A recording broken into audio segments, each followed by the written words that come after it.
Ho Chi Minh Ville est une plateforme économique majeure du Vietnam, ouverte sur le monde. Aujourd'hui, le tourisme est l'un des nouveaux piliers stratégiques de développement économique de la ville, qui offre un accueil bienveillant et un cadre de vie sécuritaire. Son patrimoine est riche et varié dans ses formes et ses échelles, tant bâties qu'urbaines, naturelles qu'immatérielles. La ville est jeune et dynamique, et l'offre culturelle est à son image, foisonnante et multiple. Pour optimiser l'attractivité de Ho Chi Minh Ville, le PADI a fait appel à 2 professionnels de Lyon pour partager leur expérience en matière de développement d'une stratégie de développement touristique et d'outils opérationnels pour valoriser le patrimoine architectural et culturel.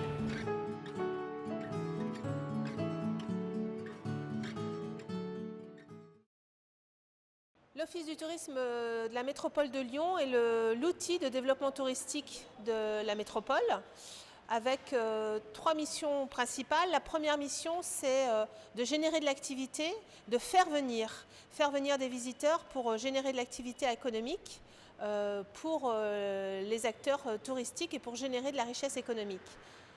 Ça se réalise sur plusieurs segments, le segment du tourisme d'affaires et le segment du tourisme de loisirs. La deuxième mission, c'est bien entendu l'accueil des visiteurs, l'orientation, la commercialisation. Et enfin, la troisième mission, c'est l'accompagnement des professionnels pour une montée en compétence de l'ensemble de la destination.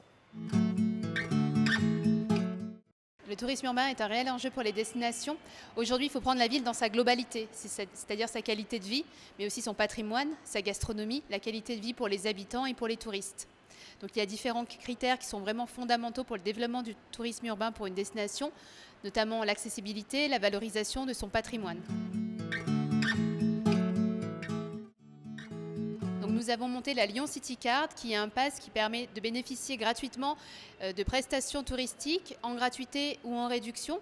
Par exemple, la découverte de sites historiques, de monuments, d'expositions, de grands sites culturels qui valorisent le patrimoine et qui permet justement de répartir les flux touristiques sur l'ensemble de la destination.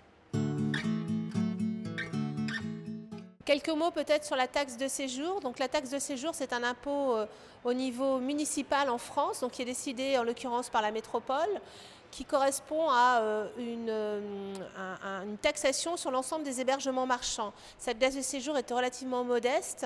Elle est entre 0,80 centimes la nuitée et 2 € la nuitée en fonction de la catégorie d'hôtel. En fait, ce qui en fait sa force, c'est qu'elle s'assoit sur le volume des nuitées. Donc à Lyon, ça représente presque 6 millions d'euros et c'est une vraie ressource pour la collectivité pour financer son office du tourisme et des actions touristiques.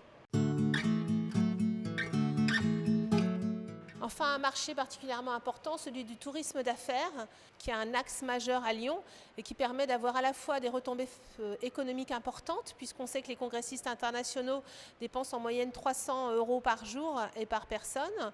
Donc retombées économiques précieuses, mais également rayonnement international du fait de la typologie des congressistes, par exemple des professeurs internationaux qui viennent assister à des congrès. En termes de communication et d'éléments différenciants pour la destination, Lyon a choisi de promouvoir sa gastronomie. Donc la gastronomie, c'est à la fois de l'authenticité, de la qualité dans l'assiette, des produits frais, des produits du terroir.